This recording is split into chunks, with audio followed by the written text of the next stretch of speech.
మందార పుష్పాలు చూడటానికి అంత ఆకర్షణీయంగా ఉంటాయి, కానీ మీ జుట్టు సౌందర్యానికి, జుట్టు ఊడకుండా కాస్త బాగా రావటానికి మందార పూలు బాగా ఉపయోగపడతాయని ఏనాటి నుంచో మన అమ్మమ్మల దగ్గర నుంచి చెప్పిన వాస్తవం. ఆ మందార పువ్వులు తెచ్చి గ్రైండ్ చేసి అందులో కొబ్బరి నూనె కలిపి ఈ రెండిటి మిశ్రమాన్ని తలకు పట్టించి 20 నిమిషాలు 25 నిమిషాల సేపట్లా ఉంచి చక్కగా తలస్నానం చేయండి.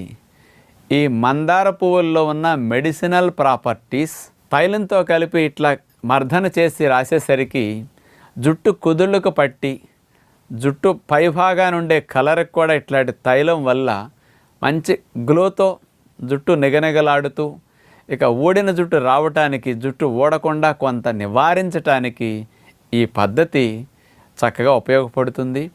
అంటే పూర్వం రోజుల్లో అందరూ ఇట్లాంటివే చేసేవారండి. ఏ మందులు